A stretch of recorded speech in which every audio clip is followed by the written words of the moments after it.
see it in online play nearly as much because you don't get the experience. You don't have a crowd cheering for you. You don't have your entire team cheering right next to you, clapping, making fun of the opposing team. It's something that you do as a team to get yourself hyped up, even if it's not meant to be in a bad manner. It's just to get your team pumped up, and it's really, really huge.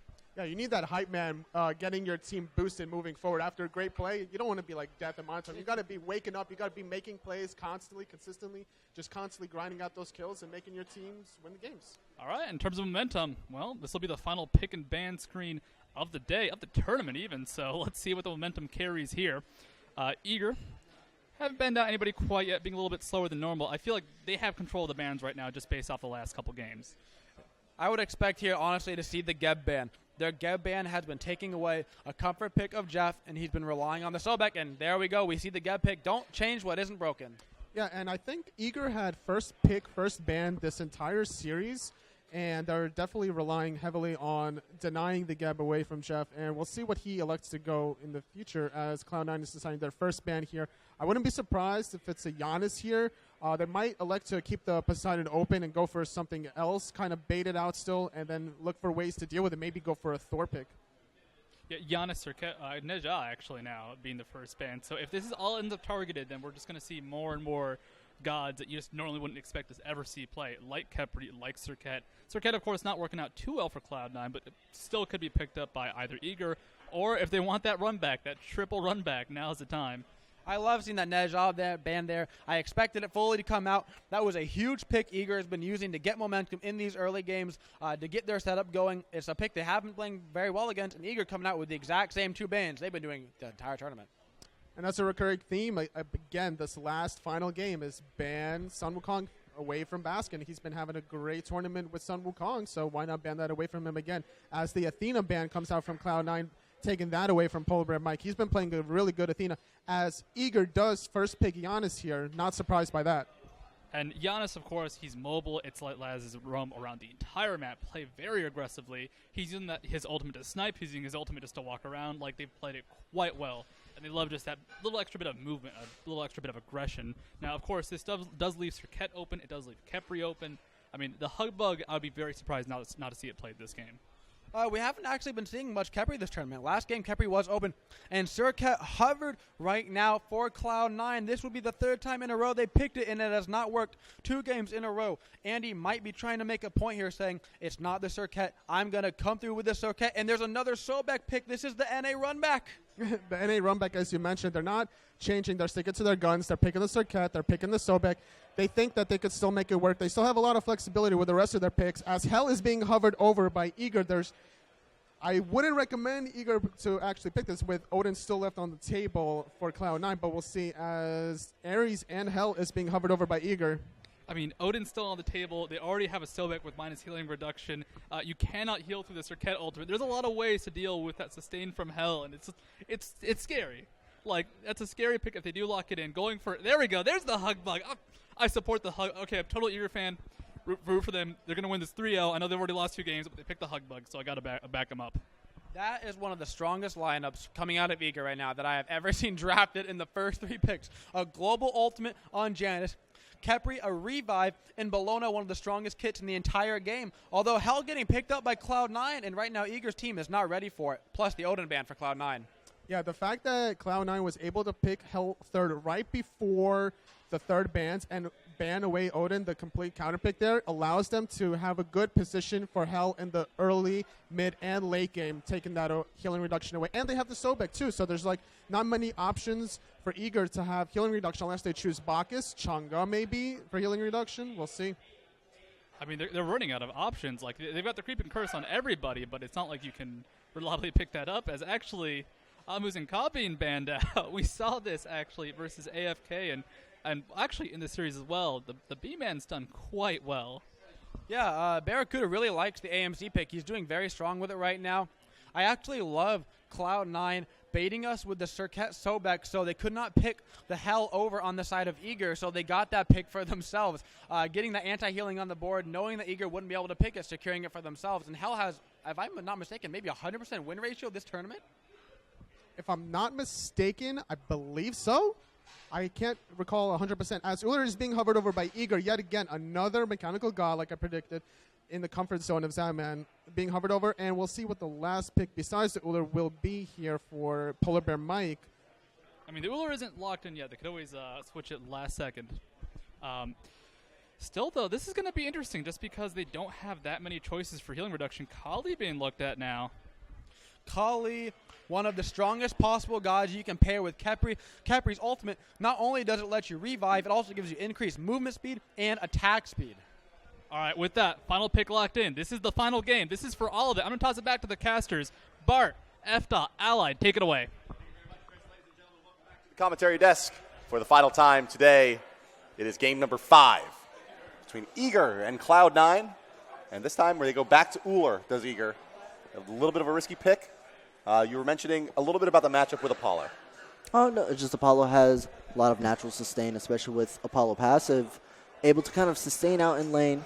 Ullr really has to be on point, and, you know, if there's anyone on point right now, it's Zapman, right? Like, he's been hitting everything. He's been really turning around all the ganks. I mean, Andinster has come and ganked, and he's turning around 3v1, right? Right. So if Zapman can pull this off, he can effectively shut down Apollo, but it's gonna take some risks. Yeah, we were talking again, and one of the big things that Ullr does bring to the table is able to hit the back line without having to use some of the more intense abilities. So the question was probably whether it was going to be on her or Ullr, more so than any other hunter. Maybe Rom also factoring in there, and all three of them really share that ability to hit the back line, right? Desert Fury, Orbital Strike, and the Bladed Arrow, Hail of Arrows combination, right? Which all we of them assume will be hell. Right, yeah, you're trying to get the hell down, right? Ullr can do that way more often, right? And that's necessary to kill this hell versus having to use an ultimate like Desert Fury or Orbital Strike, which has a much longer cooldown than Bladed Arrow. Yeah.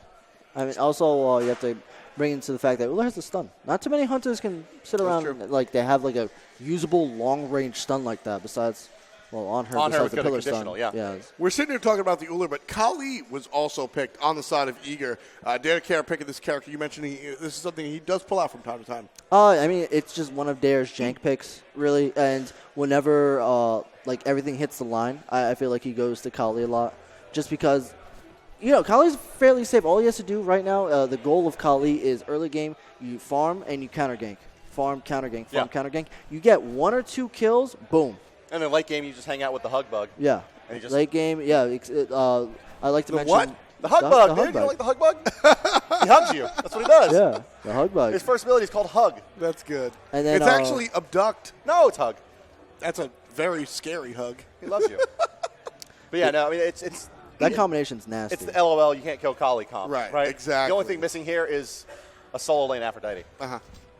That was sort of the old combination that we saw. The Afro always linked up to the hyper carry, whether it's the Kali or the Freya or whatnot. Aphrodite was always the one character that could do that. Now with Khepri in the game, not only do you have the damage reduction, but of course the battle res, which could turn into just a steroid in general. Khepri's ultimate goes hand in hand and allows that to happen. One thing that you got to look at, though, Omega is going to be the primary initiator for this team, because for everything that PolarBearMike's Khepri will bring, initiation and the ability to start a fight is not necessarily one of them. From the picks, the story of this game is Khepri, Kali versus Hell. Like, they're going to be long fights, right? We're going to have some long engagements very here. Long. And it really does come down very much to those two. Stealth, look at that, showing it off there. I mean, Hell's most dominant feature is Hell's laning phase. Hell, basically, unless it's Hades, doesn't lose many matchups, or if any at all, besides Hades. Hades being the notorious counterpick for Hell just because of his dominant laning phase. And, yeah, the biggest weakness... Jeff is Kali's target as well. I don't know if you saw that. Yeah, that's... worth pointing out. That's the extra physical pen, right? Pen. Yeah. And if the kill goes down that way, obviously you get the heal. But you also get bonus gold. Yes, bonus bounty. So once again, Cloud9's going to go for the early gank onto Omega. Andinster, not really... Level 2. Yeah. You know, it's like, this is I think the third time in this set we've seen Andinster level 2 go stand right there, not take the aggressive positioning, and Omega not get baited by it. I mean... It's like just in case Omega goes and approaches the wave, sure, he's in position for a gank, but, you know, he's thinking that there's a ward just to the left side of blue buff there, and he doesn't want to get spotted by that, but it's such a lower percentage gank spot as you can see your rotation into the lane from that side of the jungle. Yeah. Zapman still on point with his accuracy, landing those long-range Hail of Arrows. Kali by Daretocare doing the same thing. Long-range lashes. I mean, the biggest thing here is that Zapman caught on to BaRRaCCuDDa's trick. BaRRaCCuDDa was saving for counterpick. And notice the past 2 and now 3rd game, Zapman's had full counterpick potential against BaRRa. And that's Zapman's game. I mean, that's Right. like the old school Zap, right? It's like, I'm looking to win the lane. Here's the counter pick to your Hunter. I'm taking you out, right? I mean, the first and second game, Zapman was playing full late game. Like, I don't care what I'm up against. My goal is to make it 20 minutes, and I'm going to, carry the game. This time, Omega's not getting out. The double gank over there in the solo lane. First blood goes to Cloud9. Same gank, second minute instead of first minute. Make it happen this time. That's huge. And you'll notice Omega did not ward, right? Like, Right. Andy was respecting that there was a ward there. There wasn't.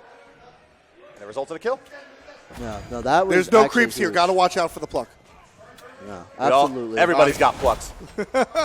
PolarBearMike very low. There it is. Served up right to BaRRaCCuDDa. Oh, they mez the hug, Quick too. mez. Yep, there it is. Dash underneath. Couple of basics, but there's minions in the way. PolarBearMike playing perfectly. Look at that. Kiting around, using the bonus protections. Now it's BaRRaCCuDDa. Can they get the bladed arrow? He's got the cooldown. He doesn't want to use it, though. He wants to save the believe in mana. Zapman Senpai. He's going to hit it. No. The hell's here. Oh, Too yeah. late. He can still hit it. But MLC, they like the target change. MLC way out of position. And Hosted. Remember, Strudel. Sobek is the target here for the Kali. Bonus bounty coming his way if they get it. Why do you think he held Blade of Arrows there? maybe not enough mana. That's a lot. People yeah. forget. He had That's a one little- ability left. That's a lot of mana, especially Ullr early game. The big reason why Ullr actually isn't played, mana. Big deal, though. Omega dies a second time in the solo lane. Right. 1v1 to Baskin while that whole thing goes on. Serqet was there. Serqet never Oh, left. Serqet showed up a second time. She never left. Oh, She boy. just stood in the same spot again. Omega approached the wave, and the same thing happened this time with Ragnarok. Andinster's pretty much doing the weekend times 3. Like, he's actually never left the lane. Weekend sometimes takes a peek in mid, but jeez. Yeah. And Omega versus Fenrir. I mean, you got to assume that this was Cloud9 holding this pick. Sure. This is what the fourth game in a row Omega's played. Bellona, yeah. So I mean, you think they would have gone to it a little earlier, but they're going to hold it there for the elimination game. And as you can see, it's a fairly good matchup. I mean, Fenrir doesn't really care very much about a disarm until minute 35. Well, right? I was curious about the Bellona pick that early because there was, I think Bellona's at this point where she's very overvalued for some reason. I mean, she has great initiation, great stats, but her Which is laning the big phase- point. Eager needs the initiation since they're going to take Khepri. Yeah, exactly. So, But it's not a big AoE stun, right? Like, normally when you see the Khepri pick, you'll see a large AoE made up somewhere else. This time it's going to be Daretocare's turn to make his way into the lane, but way less gank potential of the Kali. That's more of a just keeping Baskin honest a little bit. yeah, absolutely. I mean, Baskin at this point being up a kill and having complete lane control over Omega can kind of do whatever he wants, especially with Kali early game. I think they understand that, and they're like, I'm just going to do whatever.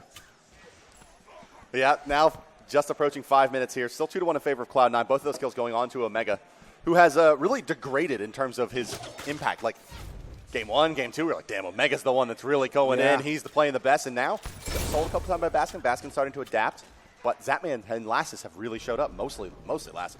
Yeah, no, Lassiz has been playing like a god this tournament. Really, you can tell he's in the zone. And I want to see maybe once people start leveling up, once his team starts leveling up, you're going to see a lot more Lassiz rotations. Janus is great with a couple items online. Once you get the Chronos Pendant online, it's all gravy from there. You're just going to rotate and maybe be able to help Omega out in small engagement.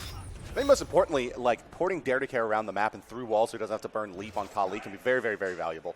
You may even see the Blink come out for Kali in this game. I think so. Dare's a big believer in blinking. Speaking of Janus rotations, Damage coming out on Bellona. Baskin's going to get a stun. Yeah, well played by Baskin. He knew he was dead Yep.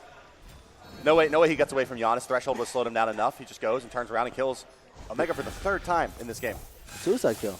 Yeah, Andinster are going to try to get something done here. He's just going to ult PBM and just put him in an awkward spot, force him to blow some cooldowns. They're going to see if they can pick up the kill here as well. Lurking in the water, going to do a here good bit of comes damage. The percent damage, he'll ult himself. Okay.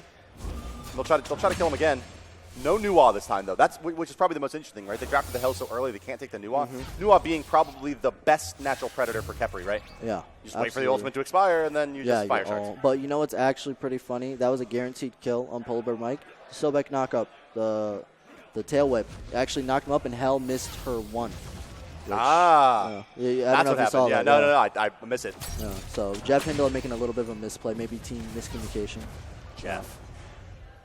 3 coming up the mid lane. Pushing Cloud9 out of the way. Cloud9 will disperse, head out their separate directions. Omega finally making his way back to solo. And now, pretty much, so the pressure's been on Omega, right? It seems like the game plan for Cloud9 is, all right, let's make Omega's life hell. He's been doing stuff. Let's just completely take him out. I like what he did there. I don't know if people noticed that, but Bellona used her whip, not on the wave, so he can auto-attack more to get more life back instead of clearing the full wave. Good use out of the kind of life steal out of Bellona's whippy thing. Yeah, they call that one. They call that one the DM Brandon. The DM Brandon. They also call the heavy hammer build the DM Brandon. They also call basically every mechanic in the game is also known as the DM Brandon. I don't know if you watch his stream, but he's invented a lot. Oh, I've heard. I've definitely heard. Who was it? There was a fighting game commentator who used to do that all the time. He'd be like, "Oh yeah, they call that his name over and over and over again." But here we go, Omega. Up down. Here comes the rest of Eager. That's the difference this time. The response from the team. Baskin going to be chased out by 2. Meanwhile, Lassiz by himself chases Andinster underneath the tower. Bait the lead. Daretocare. Pop. Yeah. Pop. Well played. That was really well played by Eager. Really well executed. And here's the thing about Kali, right? Kali's got several moves that are fine. Lash, it's fine. Leap, it's fine. It gives you a weird heal based on percentage of missing HP from the target. You got some immunity to death. And then you have probably the best ability that an assassin has in this game. Incense. Player-based AoE, large, instant cast stun that gives you a lot of power. Yeah, it's not. It gives you a Deathbringer of power. Yeah, it's a big deal. It's like people don't realize. Maybe that and like Scourge are the top 2 melee abilities or physical melee abilities in the game. Ooh, nice zigzag from Andinster is going to save him from the bludgeon, and Baskin comes over the wall. Take down Omega one more time, so the solo laner for Eager has dropped 4 times. That's all of Cloud9's kills. I'm actually a little bit surprised to see Omega actually go for boots in this game. Yes. Because in the game where he got focused this hard on Hell, he went Breastplate of Valor, first item, and that was really what allowed him to get back into the game because it was like, okay, now he's just less gankable. But here with the boots still, plenty of time to continue to gank this Bellona. If Bellona's the only person dying on this team, and Eager's getting kills and Gold Furies like they just did, that's largely not a huge problem. Yeah, no, Eager's probably fine with this. They're probably going to keep telling Omega to play the way he is We saw playing. damage Bellona, right? Weaken played it for Yeah. you. Yeah. Right? And like, that is a very high-risk, potentially high-reward build. Yeah. I mean, like, it really depends more on the itemization and, like, the relative strength of those items you need to build to make it work. Chin size being difficult to build into. You'd have to really snowball with it, but I digress, right? Point being here is that Bellona is just fine with, like, a runic shield, heavy hammer, and, like, maybe some, like, cooldown somewhere so she can ult more. And that's plenty. Yeah, There's tons of utility. Especially Soul Lane, you're just going to slip. Like, Omega is not going to phase him. Once he has Mystical Mail online, it's going to be able to effectively shut down Baskin. Be able to sustain himself a little bit more in lane. The biggest thing here is that he is down 1,000 gold to Baskin. But besides that, everyone else across the board is doing just fine. I mean, Zapman has a great gold lead. Yeah, I got a 500 gold lead on BaRRaCCuDDa. So I mean, yeah, I'm looking at Omega right now. He doesn't seem to be too upset. Yeah. No, it's pretty much straightforward. And I think you can tell there's maybe a little bit of tilt off of Andinster. I mean, he's been in that lane since level 2, right? He really hasn't, and here's the big thing. Andinster, the past 2 games, has been kind of settling in mid, realizes that they're losing the 2v2. This game switches up, and the new mid laner is now Baskin. He's just sitting with Baskin the whole time. So completely switch of strategies, and it seems to be working for now, but we'll see how it transitions going into mid to late game. Well, it was only the one kill onto Hell so far, right? That really helping out. And there's about to be a second. Incense, Lash, no healing for you. The hug. That's really you a in big hands. deal. He'll heal himself up. Not going to get much out of it. And that's a kill for Daretocare. And as you mentioned, Kali, 1 or 2, really gets her going. And that's the second one now going her way. And it just accelerates her towards the items she has to have to be effective. BaRRaCCuDDa rotates in here. PolarBearMike, though. Khepri very likely is going to be the reason that Cloud9 looks back on this game and will be disappointed. Right? If they end up losing it, it's very frustrating to lose to Khepri. Because if you lose to Khepri, it's because he baited you over and over and over. I mean, or really, as we saw earlier in this tournament, he baited you one time.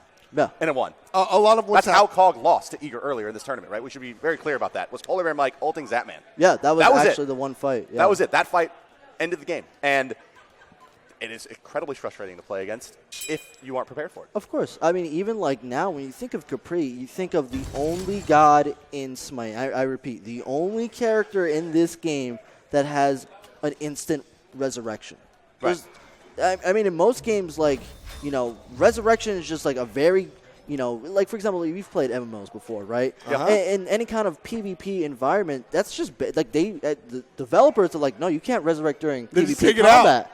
Smite is like, yo, we got an instant resurrection at a fairly short cooldown. That's a big deal, and you get a lot of your health Percentage back. HP pack. I mean, put it this way: the original battle res in WoW was a 30-minute cooldown. Yeah, that's a big deal. So, with 60% of your revived health at max rank, and you also get a power boost on top of that, which is percentage-based, by the way. Yes, it is. Not to mention 40% movement speed. That's likely. It's a big reason why Khepri has been banned. You should have to pay gold every time you ult. I'm like down. a reagent cost? I'm down. Oh, here we go. Big rotation coming in. Eager going to try to get something back on the Baskin. Daretocare beads forced out. Baskin. Oh, the bug. Very important beads coming out from Baskin. Well Not played. only does it get rid of the portal, but it also stops the hug bug right in his tracks. That I like right it. there is that's PolarBearMike's lack of experience. Yes. Straight up. I mean, that was land nerves. Could have very easily just waited out the beads and just gave him the big old hug. Hit the button. That's respectable, though. But he waited. I mean, and that's just why it's very valuable for Eager to actually to get him here. Likewise for Cloud9 to get for both of these teams to go this deep in the tournament where they each have players that's their first time LAN is hugely important for them moving into the super regionals. Yeah, a lot of people don't understand, especially when you're going to your LAN. Being able to play for this amount of money, being able to play in front of people cheering, booing, whatever it may be, it's a big deal. Andinster coming right on in. We're nice and hot. The taunt's good, and Daretocare is nowhere to be concerned about. Omega also being controlled just a little bit. His ultimate's already down. Cloud9 will follow him underneath the tower, but Khepri's ultimate will make Cloud9 walk away. Meantime, Zapman will push BaRRaCCuDDa underneath the tower. Still enjoying that level advantage. Hasn't expanded the gold lead, though. Still sitting about 500. BaRRaCCuDDa's taken back about 50 gold there, but the Transcendence, as you see, is done and fully stacked. And gone are the mana woes. Not so for much Ullr. problems, honestly, in the dual lane. I think at this point they've accepted that they're just going to farm this lane out. Well, as you mentioned, right? But There's a problem. This was an advantage to BaRRaCCuDDa, right, in this lane, and Zapman has the small advantage now. Yeah. Oh, it's a 1v5. Fury started here. Zapman's the only one around. Basket on the backside. Lassiz going to be tossed around and thrown down like a used hacky sack. Baskin Robbins picks up one. BaRRaCCuDDa, he's going to take out PolarBearMike. Zapman, the only one around, stuns the big dog. Cloud9 looking at the objective. That's going to be a Gold Fury. Zapman cannot stop this while the rest of Cloud9 zones him out. Used hacky sack? Here we go. Daretocare. He has his ultimate available. Omega one in hand from Serqet's going to be ugly. He's going to ult away, but the true damage is enough to take him down. Daretocare, he's getting quite low as well. Gold Fury secured by Cloud9. Bladed arrow, not enough. Zapman gave it a shot, though. Yeah, like I said, Zapman, so Ullr does have the tools to take that away, whether it's a Hail of Arrows, Bladed Arrow, or the combination of both. But smart play by Cloud9 to send not just JeffHindla, who can be avoided, but Baskin as well. You're not going to be able to avoid both of these characters, one with a dash, one with a jump. Send both of them to zone. Zapman can't find it. Cloud9 leads by 2K. That fight was eager, just trickling in one by one, dying one by one, giving up a Gold Fury. That's like giving up their lead. That's like literally every SPL team's problem with Gold Fury at this point. That's actually, like, a lot of people ask, like, wow, how is AFK so good? Well, a lot of times they just make that mistake. That's literally like a big reason why, like imagine that scenario and then like Cyclone Spin comes in and cleans them up one by one, and then everyone's like, man, how did they do it? Well, it's a big deal. So Eager not fully formed up, get picked off, and Cloud9, I mean, you know, they're doing the things right now, right? They're doing the stuff. They're doing the stuff. They're up. Lassiz hasn't had the impact in this game that he's had in the other Not games at so all. far. Now, granted, Jazz just finished off his early core here in the cooldown, the max CDR build. He'll build into Book of Thoth, which gives him the damage. But those rotations haven't really been coming out. And again, we're going to see Baskin leading player damage as well out of the soul lane on Fenrir. Which, now, I said it wasn't a big deal for Omega to really suffer a couple of deaths as we see the same old episode we've seen so many times. Omega getting aggressed on by the dog and some help. But now Baskin's all by himself. 3 members of Eager are going to chase. Baskin. The root misses. Great dodge with the Brutalize. Eager still giving chase, though. Baskin might be in some trouble. Falls in the portal. Dodged out. Dodged out. Let's check in the mid lane, though. They're getting dove underneath the tier 2 here as well. Quite low is Zapman. Moving forward, Serqet. Double kill. Hop. Got 2. I like the response coming out of Cloud9, recognizing, hey, they're diving Baskin that hard. We got to make something happen. They dove 2 towers. I mean, the tier 1 and the tier 2 were up there for Eager and dove both just to make that happen. So, a simple gank on Baskin turns in for a double kill. Yeah, and for Cloud9. here's what I was saying. It didn't matter too much. We talked about how Omega can do whatever he wants to do. Laz is going to age us real quick, but it won't save his life. The 0-5 on the Bellona, sure, she can still do what she wants with those deaths, but the oversight, Baskin with the 3 kills and the 4 assists, you're putting this Fenrir ahead. That's the problem coming out of this solo lane, and we've seen the impact on Gold Fury. We've seen the impact in the solo lane. This Fenrir is everywhere, and he's ruining people's days. Omega taking the safe itemization choice here. They'll go hide an Nemean Lion, getting what is the highest HP contributing item in the game, as well as the highest physical protection item in a single item. 80. Yet. The combination of the two is the highest. The 200 health and the 80 physical protection is the most effective health you can get against physical damage. I don't know if that's the right choice. Obviously, Omega. It's very safe, right? Yeah, I want to stop Omega dying probably so knows much. what's best, honestly. But it's just curious, right? You don't usually see that often, especially being 0-5 behind. You don't usually see people going for the first item hide.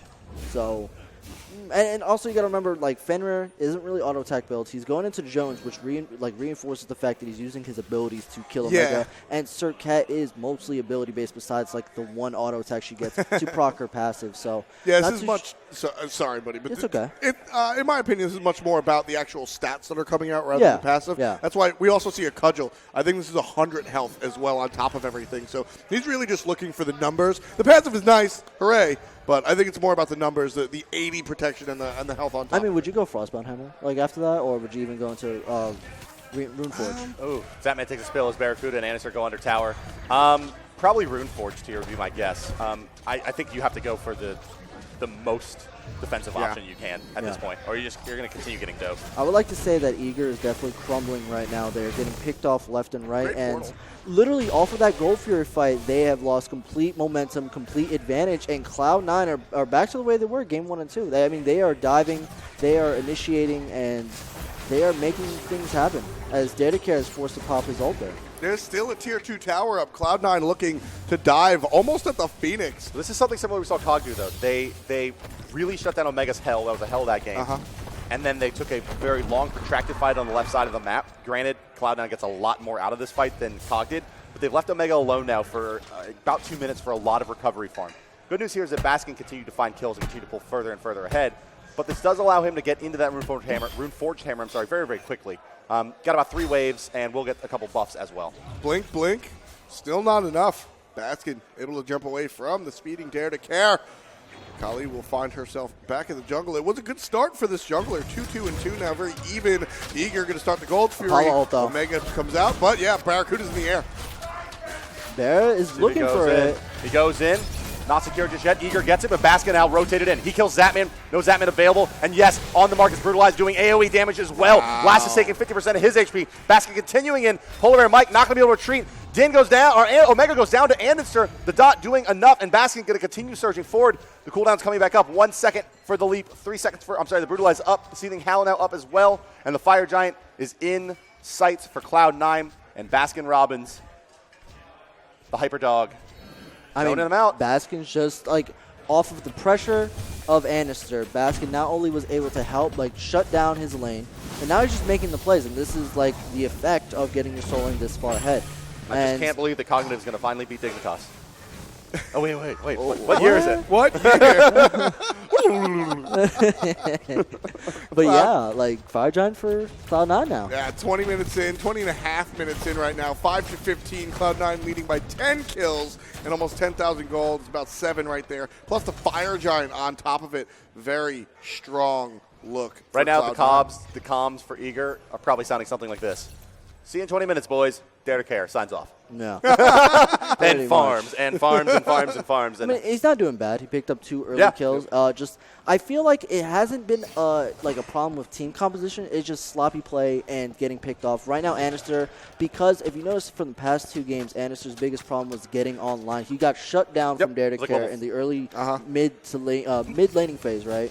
And then nothing happened, right? Andinster was just like, oh, I'm out. Peace. Well, now, what the... How the hell does a Naja ban end up being the deciding factor in the finals? The fact that so here's what bugs me, right? Because is it Khepri? Well, yeah. Beat me. So here's the thing, right? So Daretocare thought that Neja would be the the saving grace to stop Serqet, and it was. And then for whatever reason, for no good reason. Yeah, like they've never done that versus. So Yeah. that's why I'm just like, what? Like, so then Cloud9 is like, you know what? We figured out that Neja is the counter to Serqet, so we ban it, and it works because like you can't. Serqet is online now, right? Like it's just Perception is reality. It doesn't crazy. matter if it's the truth. If it's been working, that's what's the truth. Exactly. So it's just crazy. Daretocare positioned way out on the flank here. He wants to come in and get the kills, but Andinster had him spotted out, and before speeds. That's huge. I mean, that means Kali's ability to really stick to a target in a fight is very, very low. Eager doing enough to defend this Phoenix, though. Cloud9 will be pushed away, but that's the importance of Hell. They get pushed away, and now they're healed up and ready to do it again. Eager doesn't have those same resources on their side. Cloud9 just got way too much out of Fenrir Serqet. Right? We haven't said anything about Hell, and this is where Hell starts to take the game over right here. These sieges become very, very difficult. Oh, this is Eager where Hell starting to shines. crumble. Cloud9 looking like they're going to be able to break the base. On the backside there, looks like they're going to have another kill as Omega does go down. It's now the 3v5, PBM to fall, 2v5. Just Zapman and Lassiz still alive. PBM actually, well, he came back to life for a moment. It's Khepri now going down. The Titan getting aggressed, moving in, looking for kills still. Zapman in the well. Haven't aggroed the Titan yet. Titan under 10K. Looking very good for Cloud9. It looks like Cloud9 is going to take this one. Ladies and gentlemen, they will be your champions of the COG Invitational. Congratulations, Cloud9. There they are. Andinster in the foreground is Baskin. And then it's old stealth JeffHindla. BaRRaCCuDDa at the back. Fantastic play coming out from Cloud9. They stumbled in games 3 and 4, but game 1 was absolute domination. Maybe they forgot about it a little bit, but they definitely remembered in game 5. Game 5 was as clean as we've seen. I mean, the Neja ban hit it, right? Like Neja ban. Like Daretocare, really, like he got some kills, but he wasn't able to convert that to anything. And then Eager crumbles. Well, he got the kills, right? And you said it's the early kills that help her out a lot, but he got the 2 kills, and then it just all stalled, right? He had rank 2 Fatalis and couldn't finish off the Fatalis proper because the fights kept on not going their way, and that stalled out all of his timings really, really far to the point where that next damage item just wasn't going to come in time. Absolutely. So that was just huge, and honestly, Cloud9 played it well. And the fact that they had the presence of mind to pinpoint what they needed to ban and then adapt, and then not only that, switch up to complete game strategy. Notice how, like, the Serqet wasn't in middle lane this time. We're camping Omega now. And shut down Omega, and that trickled over to the rest of the game being in their favor. Absolutely. So, those are world championship strats because you got to remember that Cloud9, that's how they won it. Remember, they were down in the same exact situation against Titan. Lost 2. Yeah. Yep. So, and they were able to pull And they it out. realized we could just ban Ares and Amir. Yeah, it's their banning and picking phase. And like I said from before, 90% of the game is the picks and bans. 10% is And you know playing what? it out. Sobek was fine. So it's fine. It's fine. It's fine.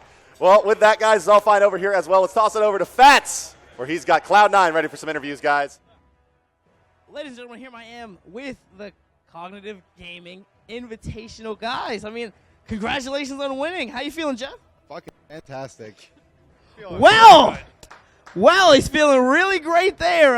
You're going to get me in trouble with that one, but I'll hold that. That's an L for me. But how do you feel? I mean, AMC got banned out. I have no clue why you play AMC, but can you let us know why? Bees. Bees. The answer is bees. Andinster, earlier today you played amazing as a Wheelish when you threw that cat through the wall, and I lost my mind. During this, you played Serqet, and then Serqet, and then Serqet. Why did you stick it through even though you got kind of bodied by Eager a couple times? The pressure it gives, like the potential for ganks that it has, is just too high to ever give up. I mean, it didn't work, but I don't really think it was the Serqet's fault that we were losing, so just kept picking it. He's blaming his team on that one. His thinks the Serqet pick was great, and it turns out it was, winning a 3-2 right there. It was really good. So Baskin, how was Solo? I mean, I'm gonna bring the mic to you first. Don't answer yet. Fenrir pick in the last game against that Bellona. Why'd you think about that one? Fenrir is kind of a counter to Bellona. It's kind of known, and Fenrir's probably the easiest solo lane to gank for because of his ult, especially with Serqet. And after Omega died the second time to gank, the game was basically over from there because like I had such a lead on him. Because I had a lead on him. Good job. I mean, when you guys got Omega down within the first 5 minutes twice, that was really game deciding, honestly. Especially with the fact that they They kept pressuring you. So, Stealth, especially you. Come here. You're going to stand in front of everybody real quick because you're the special man right now, the MVP of the tournament while you were on COG, but here you are on Cloud9 winning the COG Invitational. How do you feel? I feel really good. Baskin played really well. This is his first LAN. It's the first time that he's been with the team, and he really showed that he's a part of the team, and he's a good guy. You're a good guy, man. Well, thank you. I'm here with the winners, of course. These guys did win. As you heard Jeff say, he feels great. Bart, how you feeling over there, man, after those great games? Feeling pretty good, Fats. Thank you very much, guys, and welcome back to the commentary desk for the final time where we will be giving you our final thoughts and sending you on your merry way here this Sunday evening as we conclude the bye week for the Pro League. We'll move into Week 6 starting on Thursday of next week. All these players got to get back and get their practice in.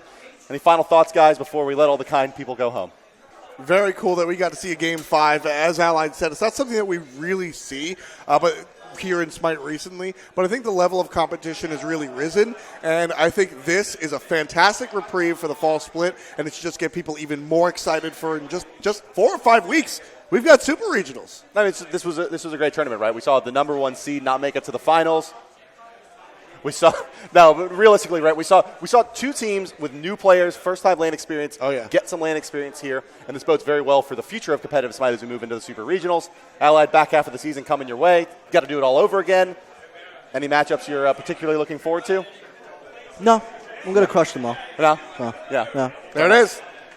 Well, there you go, guys. Thank you very much for joining us, ladies and gentlemen. Thanks to all of our players, all of the staff that made this happen. Obviously, AFK Gaming, the Fry family, Cognitive Gaming, and everybody that made this event in San Jose happen. Congratulations again to COG for winning Worlds.